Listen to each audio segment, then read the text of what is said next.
안녕하세요. 커피앤톡입니다. 오늘도 와주셔서 감사드리고요. 바로 사연 읽어보겠습니다. 안녕하세요. 저는 이제 막 40대에 접어든 여자입니다. 열심히 살다 보니 벌써 불혹의 나이가 되었네요. 저는 어려서부터 일찍이 결혼해 안정적인 가정을 꾸리는 것이 꿈이었어요. 저희 부모님께서는 동네에 소문난 인고 부부인데 그 모습을 보고 자라서인지 저도 부부 사이가 좋은 그런 가정에서 살아야겠다는 막연한 로망이 하나 있었죠. 하지만 신기하게도 결혼을 안 하겠다는 주변인들은 말과는 반대로 일찍 시집을 가고 저처럼 결혼에 대한 로망이 있는 분들은 되려 늦지막이 시집이나 장가를 가더라고요. 저 역시 아직까지 미혼이지만 이 나이쯤 되니 결혼할 뻔한 일화 정도는 생기기도 하네요. 그때의 일이 여전히 제게는 잊혀지지 않는 날들이라 이렇게 사연으로 보내봅니다. 저는 프랜차이즈 회사 직원으로 근무하고 있었어요. 업무상 외근이 많고 관리 차원으로 제가 속해 있는 회사 식당에 가서 도움도 주고 전달 사항도 전달하는 날이 많았습니다. 그 중에 예비 시숙이 프랜차이즈 식당을 운영 중이었고 제가 관리하는 지역에 있어서 관리를 해주면서 서로 좋은 신뢰를 쌓았어요. 그렇게 시숙과 먼저 인연이 다 예비 신랑까지 만나게 되었던 거예요. 신기한 인연이라고 느꼈던 것은 시숙의 식당 위치가 제가 살고 있는 동네였다는 겁니다. 그래서 외식을 할 때 한 번, 두 번 가다 보니 자연스럽게 친해지게 되었고 그 후로는 정말 동네 오빠 동생 같다고 느낄 만큼 가까워져 사적으로 만나서 식사도 하고 차도 마시며 좋은 관계를 이어가게 되었어요. 나이를 먹을수록 친구 사귀는 것이 쉽지만은 않잖아요. 그래서 직장 생활을 시작하고는 친구를 사귀어 본 적이 없었는데 그런 제게 시숙은 정말 친한 몇 안 되는 친구였죠. 아주버님이나 저나 둘 다 외향적인 성격이라 사람 만나는 것도 좋아해 서로 아는 사람들을 소개도 시켜주며 그렇게 지내게 되었어요. 그렇게 지내면서 간만에 대학생 때로 돌아간 기분을 느끼기도 했어요. 그러다 보니 그런 만남이 너무도 기분 좋았고 거기다 좋은 사람들을 더욱 알게 된다는 것이 뭔가 뜻깊었어요. 친한 친구들은 다 자기 일로 바쁘거나 일찍 시집간 애들이 많아 아주버님과 친하게 지내기 전에는 거의 제 동선은 회사, 외근, 집이 끝이었거든요. 정말 활동적인 저였어도 어느 순간부터는 자의적 집순이가 되어가고 있었죠. 그런 제게 동네에 친구가 생겨 어찌나 신이 났는지 모릅니다. 저와 시숙이 어울리는 모습을 본 사람들은 저마다 한마디씩 했는데 저희가 잘 어울린다고 사귀는 사이냐고 물어보는 말이 참 많았어요. 하지만 당시 시숙은 여자친구가 있었죠. 그리고 저와 시숙이 서로에 대해 느끼는 감정은 애틋한 애정이 아닌 정말 터놓고 지내는 우정이었어요. 거기다 저는 일에 좀 지쳐 있을 때라 연애를 하며 감정 소비까지 하고 싶지는 않았던 터였고요. 성별이 달라 연인처럼 보였을지 모르지만 정말 친한 친구 사이 그 이상도 그 이하도 아니었어요. 그렇게 지내는 동안 진급을 했고 일이 많아져 한동안 예비 시숙이 운영하는 식당에 놀러 가지 못했었어요. 그렇게 시간이 흘러 두어 달쯤 됐을 때 간만에 시숙의 식당에 식사도 할 겸 놀러 갔는데 시숙의 식당 계산대에 늘 보던 직원이 아닌 낯선 남자가 서 있는 겁니다. 아주버님께 새로 들어온 직원이냐고 물으니 자기 동생이라고 알려주더군요. 네, 바로 지금의 제 예비 신랑이었어요. 아주버님이 말하길 예비 신랑이 이직을 준비 중이라 잠시 쉬는 기간 동안 아주버님의 식당을 봐주겠다고 했다는 거예요. 그런데 왠지 형제라고 하기엔 둘은 너무도 달랐어요. 외모도 닮은 구석이 없었고 인상도 전혀 달랐어요. 당시 예비 신랑은 인상이 참 안 좋았거든요. 아주버님과 예비 신랑은 정말 정반대의 사람들이었어요. 가족이라고 말해도 믿기지 않을 만큼요.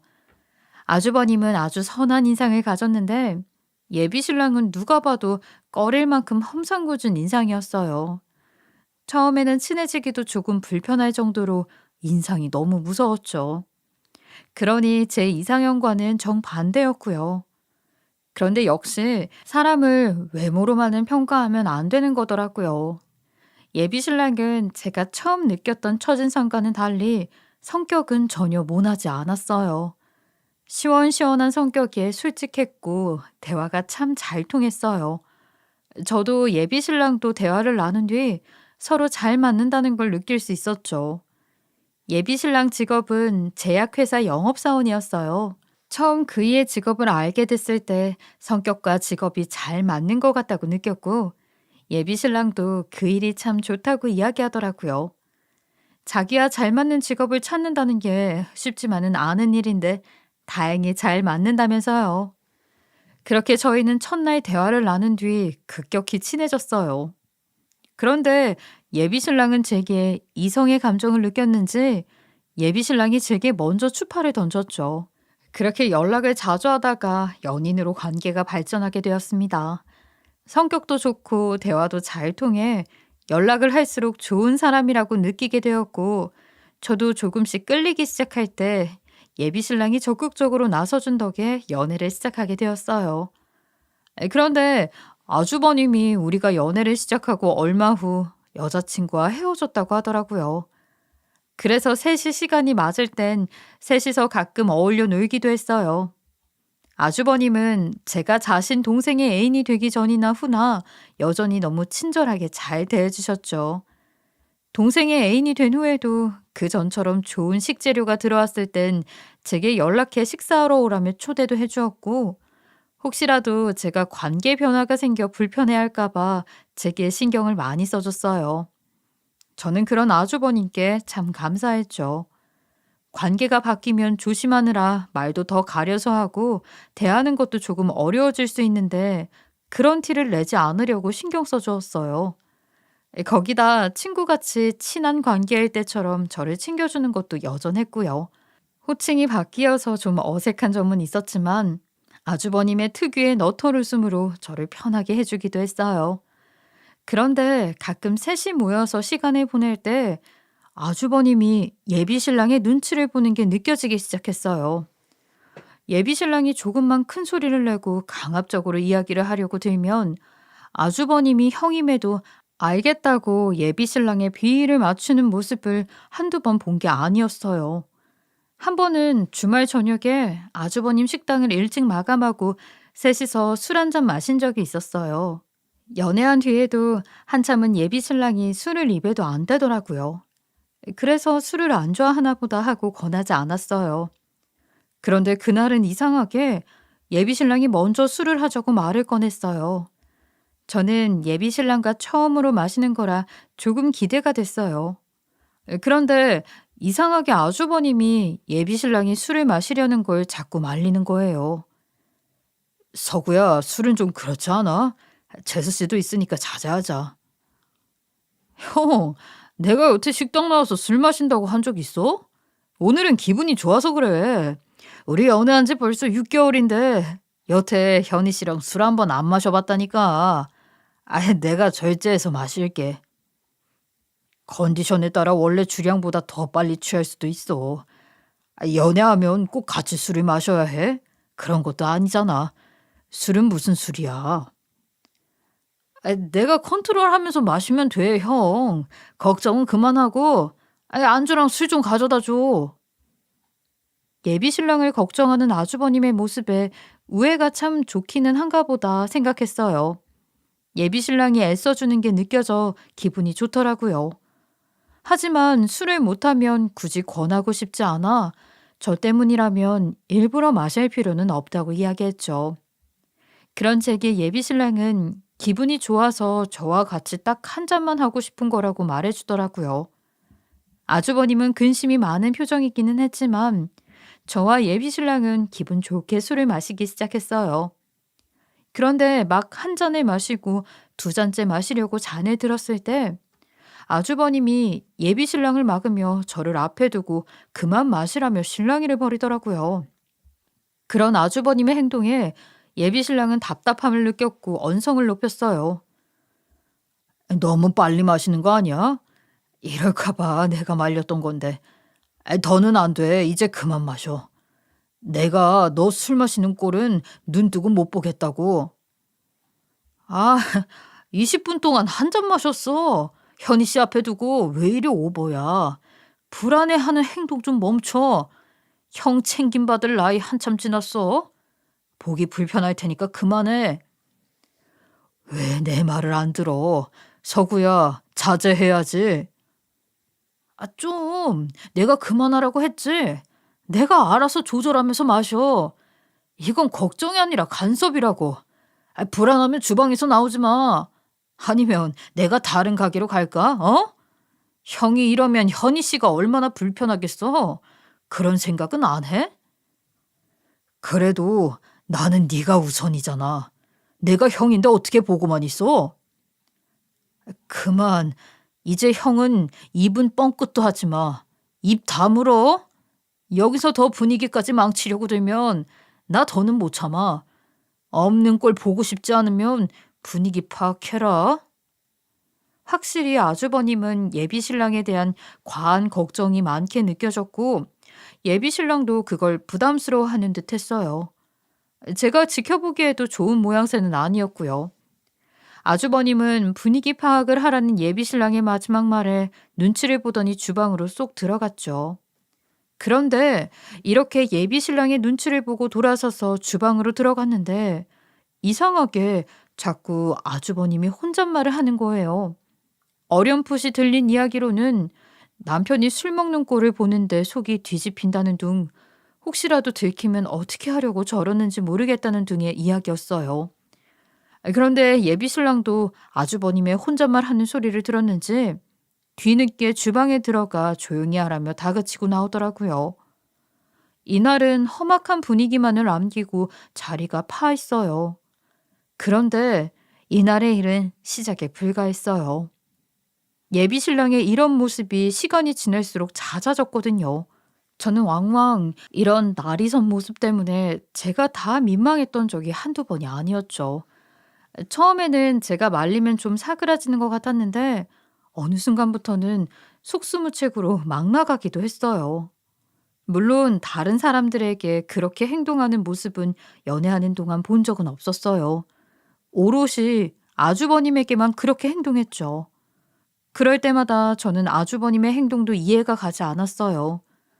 아주버님과 남편은 그래도 나이 터울이 조금 있는 편이었어요.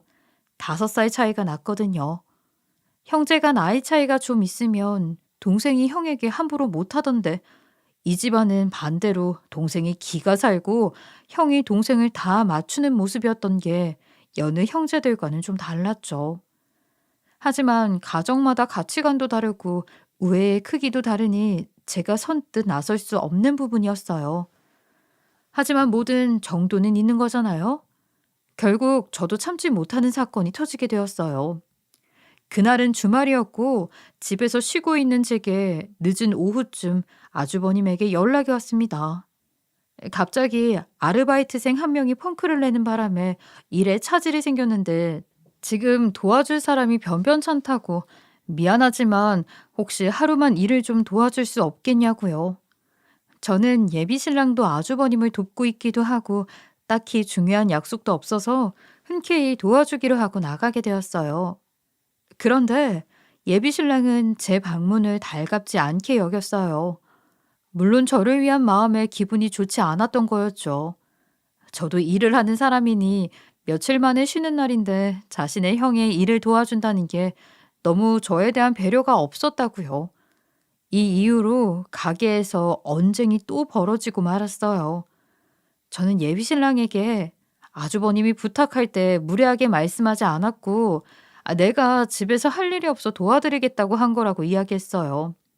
하지만 예비신랑은 이런 제 말에도 굴하지 않았어요. 저는 이렇게까지 상황이 커진 게 제가 일으킨 무리인 것 같아 얼굴을 들 수가 없더라고요. 그곳에 있는 것도 아주버님의 얼굴을 보기도 민망해 예비신랑을 따로 불러내 대차게 한 소리 했습니다. 아무리 그래도 형인데 그렇게까지 망신을 주면 되겠냐고. 제가 순수한 마음으로 돕고 싶어서 왔는데 이렇게 행동하면 아주버님뿐만 아니라 나까지 어떤 기분이 들겠냐고요. 다시는 자기 눈치 보느라 식사하러 오기도 불편하겠다고 했죠. 그런데 예비 신랑은 제게 그렇게 행동할 수밖에 없는 사정이 있다며 아주버님에 관한 과거 이야기를 꺼냈어요. 실은 현희 씨에게 여태 말하지 못한 비밀이 하나 있어요. 이 일과도 연관이 있고요. 놀라지 말고 들어요. 네? 말하지 못한 비밀이요? 당신과 아주버님께 무슨 일이라도 있는 거예요? 도대체 무슨 비밀이길래 제가 오늘 아르바이트생 대타로 나온 것과 연관이 있다는 건데요. 오늘 알바생이 안 나온 이유가 개인 사정이라 형이 자른 거예요. 우리 형이 실은 정신이 온전한 평범한 사람은 아니에요. 예상 못했겠지만 사실 우리 형 조현병을 앓고 있어요. 조현병이요? 에이, 말도 안 돼요. 아주버님을 알아온 시간이 꽤 긴데 늘 예의 바른 그런 분이셨고 여전히 제 생각은 바뀌지 않았는걸요? 서구 씨와 함께 있다가 좀 의아한 상황을 본 적은 덜어 있지만 그걸로 조현병을 의심해 본 적도 없고요. 실은 알바생이 피치 못할 사정으로 나오지 못한 게 아니라 아주버님이 자른 거라고 하면서 운을 떼더라고요. 그러면서 알바생을 자른 이유를 알려줬는데 너무나 황당한 이유였어요. 그 알바생은 대학생이었는데 휴학을 하고 아주버님의 식당에서 일하고 있던 거예요. 그런데 복학 준비를 시작했고 그걸 알게 된 아주버님이 갑자기 화를 내면서 어차피 복학하고 그만둘 거면 당장 나가라고 난리를 쳤다는 겁니다. 그 사실을 알게 되고 그럼 안 된다고 아주버님에게 주의를 주었는데 고세를 못 참고 제게 알바생을 핑계로 불러낸 것이라고요. 평소 제가 알던 아주버님과는 좀 다른 모습이라 받아들이기 쉽지 않았는데 예비 신랑은 더욱 충격적인 이야기를 이어갔어요. 예비 신랑 말로는 아주버님이 실은 조현병 약을 먹고 있다는 것이었죠. 군대를 갔다 온 뒤부터 이상해졌다면서 원래는 정말 지고지순하다 표현할 만큼 순하고 모범생이었던 형인데 제대 후에 사람이 변해서 사고를 치고 다니고 듣기 거북한 이상한 말들을 많이 해 부모님과 함께 병원에 끌고 가서 진료를 받게 했다고요. 그런데 조현병 진단을 받게 되었고 그때부터 약을 복용하기 시작했다고요. 그리고 현재도 약을 먹으면서 가게를 운영하고 있다고 했어요. 조현병도 약을 먹으면 사회생활이 가능하다는 이야기를 들어본 적이 있긴 한데 제 주변인이 조현병을 앓고 있다는 것도 놀랍지만 전혀 그럴 거라고 믿지 못했던 의외의 인물이라는 것도 큰 충격이었어요. 아주버님을 알고 지낸 지 꽤 되었는데도 전혀 느끼지 못하고 있었기에 더욱 놀라웠어요. 예비 신랑이 아주버님에게 화를 낸 이유도 저를 알바생이라고 착각하고 혹여라도 허튼 소리를 할까봐 걱정이 되어서였다고 해요. 아주버님이 조그만 이상한 행동이나 말하는 게 보이면 예비 신랑이 바로 제재를 해야 한다고, 그렇지 않으면 예상 밖의 행동까지도 하게 될 수 있다고요. 그리고 몇 개월 전 아주버님이 여자친구랑 헤어진 이유도 여자친구가 아주버님의 정신질환을 알게 되어 헤어진 거라고 하더라고요. 그 이전 여자친구분도 꽤나 큰 충격을 받고 헤어졌다고 했어요. 한 번은 아주버님이 약을 깜빡 잊고 못 드셨는지 막 이상한 소리를 하고 정신 나간 사람처럼 험한 말을 하고 안 하던 소리를 했대요. 그 후에 가방에서 약을 챙겨 먹는 걸 보고 조현병이 있다는 걸 알게 되었다고 하더군요. 예비 신랑도 늘 그게 걱정돼서 아주버님에게 몇 번이나 이야기를 했대요. 여자친구에게 솔직히 털어놓으라고요. 하지만 아주버님은 끝까지 병을 숨겼고 결국 비밀이 밝혀지면서 헤어지게 된 거죠. 예비 신랑은 눈물까지 훔치며 형이 항상 불안하다고 했어요. 저는 그제야 예비 신랑이 그간 했던 행동이 조금은 이해가 갔어요. 그리고 그 이야기를 듣고부터는 저도 아주버님을 조금씩 멀리하기 시작했어요. 예비 신랑도 너무 가깝게 지내 좋을 게 없다며 거리를 두는 게 좋을 것 같다고 했거든요. 그런데 앞으로 가족이 될 사이인데 아무리 멀리 한다고 해도 만나야 할 일은 종종 생겼어요. 물론 예비 신랑과 함께 만났고 또 아주버님은 정상인처럼 만날 때마다 제게 참 잘해 주었어요. 조현병이 있다는 생각이 전혀 들지 않을 만큼요. 하지만 이미 아주버님의 질병을 알고 있는 상태라 그때마다 제가 거리를 두며 선을 지키기 시작했죠. 사실 이대로 결혼을 진행해도 괜찮을까 고민이 참 많았어요. 아주버님의 정신적 병이 마음에 무척 걸렸으니까요. 하지만 아주버님의 병 때문에 너무 좋은 예비 신랑과 예비 시부모를 놓치고 싶지는 않았어요. 예비 시부모님도 제가 처음 인사를 갔을 때 정말 이제는 친딸이나 다름없다며 얼마나 예뻐해 주셨는지 몰라요. 그래서 저는 결혼을 포기하지 않고 감행하기로 했어요. 본격적으로 결혼 이야기가 오가기 시작했고 상견례에서도 큰 탈 없이 잘 마무리 지었고요. 보통은 결혼 준비 기간을 꽤 길게 잡고 하던데 저나 예비 신랑이나 성격이 질질 끄는 걸 무척 싫어해서 3개월 만에 끝내기로 했어요. 짧은 기간 안에 후다닥 해치워야 마음이 편하니까요. 그리고 당시 아주버님 가게를 도우며 이직 준비를 하던 예비 신랑은 결혼 후에도 그냥저냥 아주버님 식당에 있을 수는 없다며 이직 준비에 힘썼고 그 덕에 결혼하자마자 바로 출근할 곳까지 다 계약해 놓은 상태로 만들었죠. 그러니 굳이 길게 끌고 가지 않고 빠르게 식을 올리기로 한 거고요. 신혼여행도 결혼 전에 미리 갔다 오자고 했어요. 남편이 결혼하자마자 출근을 해야 하는데 새로 입사하고 바로 휴가를 쓰기는 눈치가 보이니 시간적 여유가 있을 때 마음 편히 즐기고 오는 게 좋겠다고요. 예비 신랑의 말에 일리도 있고 한 번뿐인 신혼여행을 심적인 부담을 안고 다녀오는 것보다 훨씬 좋다고 생각이 되어 그렇게 결정하기로 했어요. 그렇게 시간은 흘러 결혼식을 앞둔 지 한 달, 신혼여행을 가기로 한 날이 다가왔죠. 당시 시국이 시국인지라 해외여행은 어려웠기에 국내로 알차게 계획을 짰어요. 국내로 가는 거라 어른들 걱정도 덜 하기도 해 신혼여행 일자와 지역만 말씀드렸어요. 구태여 신혼여행 계획을 가족들에게 주저리 알려줄 필요도 없었고요. 그렇게 부푼 마음을 안고 신혼여행을 떠났는데 정말 황당한 만남이 저를 기다리고 있었습니다. 너무나도 말이 안 되게 저희가 신혼여행을 간 지역 그리고 장소에서 아주버님과 딱 만나는 일이 벌어졌거든요. 제가 예전에 꼭 가보고 싶다고 했던 한 베이커리 카페가 있었는데 예비 신랑을 알게 된 지 얼마 안 됐을 때 아주버님이 여자친구와 여행을 갈 거라며 들떠서는 제게 여기는 꼭 한번 가보고 싶다는 생각이 든 곳이 있느냐고 물었었죠. 그때 저희가 신혼여행을 온 이 지역, 이 카페를 꼽았었어요. 제가 빵을 좋아하는데 꼭 먹어보고 싶었던 빵을 파는 유일한 곳이었거든요. 그것 때문에 예비 신랑이 저를 위해 신혼여행지도 이곳으로 정한 것이었고요.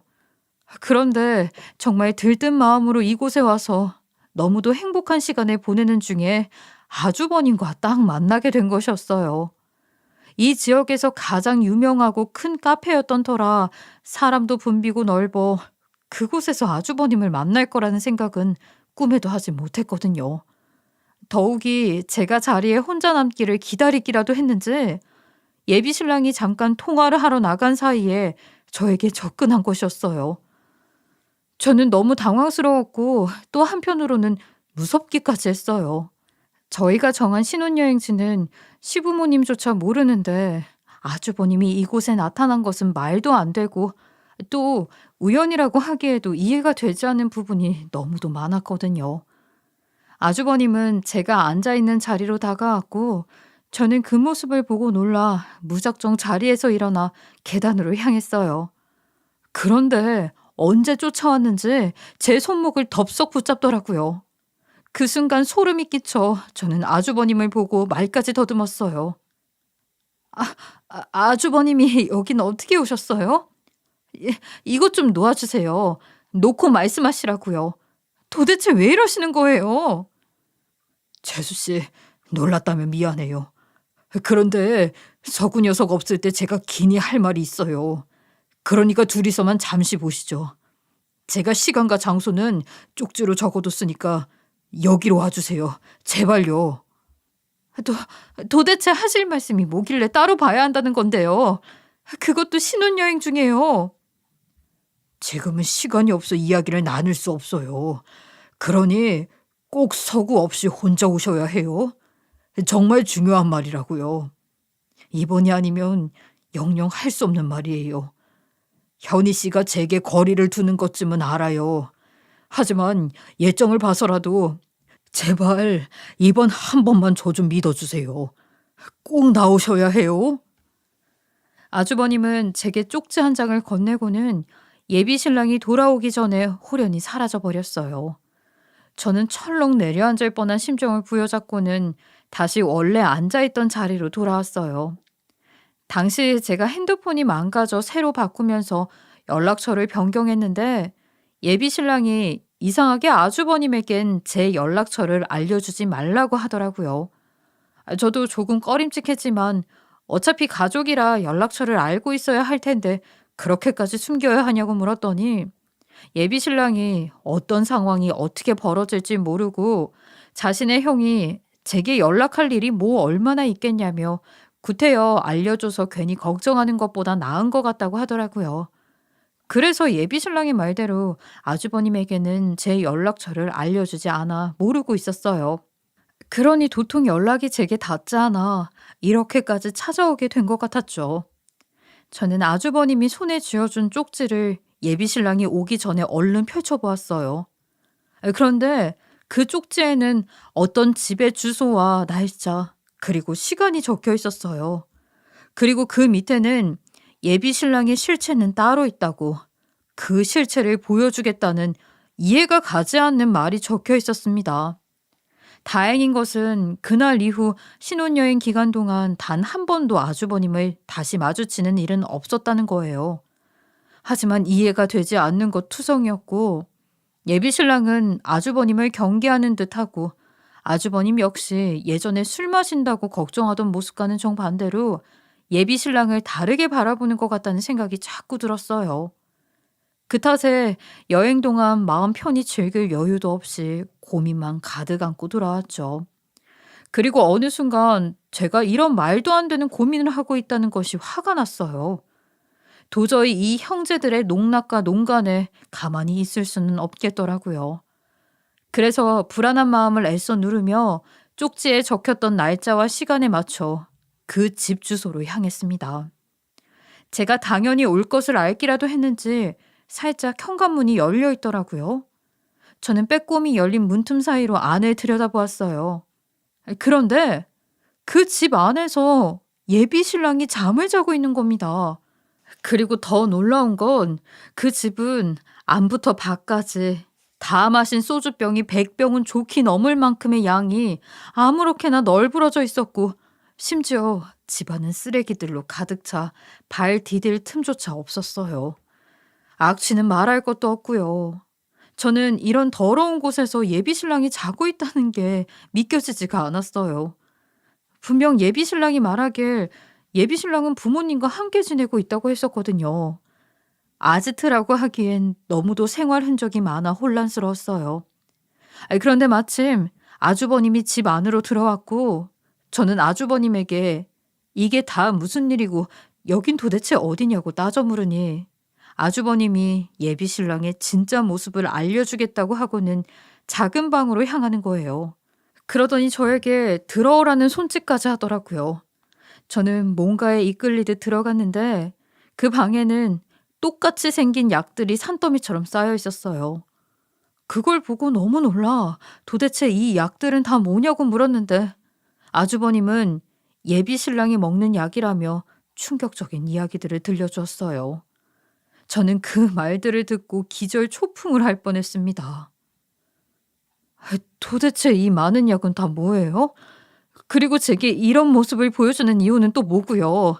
너무 혼란스러워서 뭐가 뭔지 하나도 모르겠다고요. 이 약은 서구가 현재 먹고 있는 약이에요. 혹시 동생이 저더러 조현병이 있다고 말했나요? 그래서 절 피했던 거죠? 그걸 어떻게 아셨어요? 오래전부터 아주버님께서 조현병을 앓고 있다고 했어요.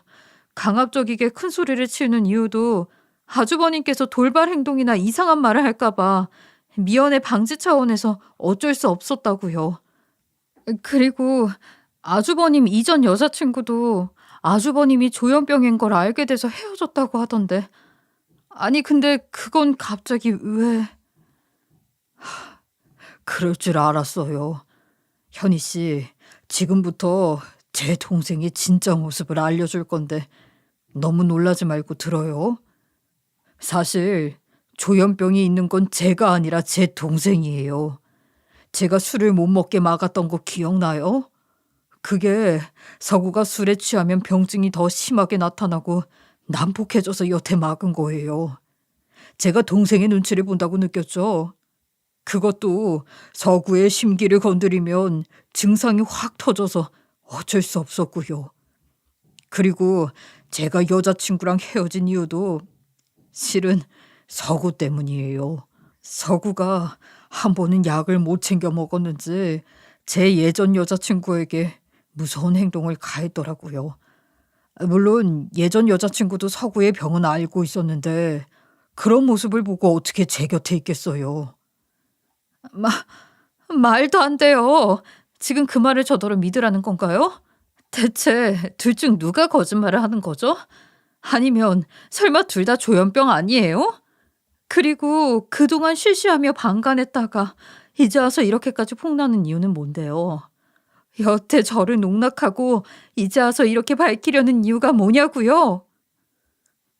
우리 서구를 알기 전 꽤 좋은 친구였잖아요. 사실 저희 부모님께서 서구가 조현병을 앓고 있다는 사실을 일부러 숨기신 거예요. 아픈 제 동생 장가 보내려고요. 그리고 입막음하려는 걸 제가 계속 반대해왔고요. 그런데 제가 반대를 하니까 서구가 이렇게까지 우리의 좋은 관계를 망쳐놓았죠. 제가 본인 앞길을 막는다며 저를 모함한 거라고요. 현희 씨가 원하신다면 증거까지 다 보여드릴 수 있어요. 아주버님의 말로는 이랬어요. 실은 조현병을 앓고 있는 것은 자신이 아니라 예비 신랑이며 시부모님 모두 이 사실을 알고 있지만 결혼 정년기가 훨씬 지난 예비 신랑을 어떻게든 장가 보내기 위해 비밀로 저와 저희 가족 모두를 숨겼던 거예요. 유일하게 이 결혼을 반대한 사람은 아주버님 뿐이었고 계속해서 사실을 털어놓으라고 예비 시부모님과 예비 신랑에게 이야기했더니 예비 신랑이 저와 아주버님의 사이를 이간질해 연락까지 끊게 만들었던 거였죠. 그뿐 아니라 예비 시부모님 또한 아주버님까지 설득해 아픈 동생을 위해 조용히 입 다물어 달라고 했다더라고요. 부모님께서 눈물로 호소하며 부탁을 하니 아주버님도 어쩔 수 없이 눈을 감고 입을 막고 여지껏 지냈던 거라고요. 하지만 도저히 안 되겠다는 생각이 들었대요. 그래서 그전에는 좋은 관계로 지냈던 사이인데 모든 것을 알고도 그 힘든 구렁텅이에 차마 저를 빠뜨릴 수 없었다고요. 그래서 제게 이 실상을 보여주고 모든 걸 알리기로 마음먹게 되었던 거죠. 그런데 예비 신랑이 작정하고 저와 아주버님의 관계를 떨어뜨려 놓으니 아무도 모르게 단 둘이 만날 방법을 찾아봐도 쉽지 않았고 어쩔 수 없이 예비 신랑의 핸드폰을 몰래 확인해가며 신혼여행지도 관광 계획도 염탐해 알아냈던 거였어요. 예비 신랑이 실은 술을 매일같이 마실 정도로 술에 의지를 많이 해 저와 만나지 않은 날이면 그렇게 밤에 술을 퍼마셨는데 예비 신랑이 취했을 때를 이용해 알아냈던 거였어요. 그렇게 저희와 함께 신혼여행지로 향했지만 저와 단둘이 만날 만한 기회가 딱히 없었는데 마침 카페에서 예비 신랑이 잠시 자리를 비우길래 얼른 쪽지를 전해주었던 거라고요. 저는 눈으로 그 집 환경을 보고 또 아주버님에게 그 이야기를 듣는데도 믿기지가 않았어요. 더욱 혼란스러울 뿐이었죠.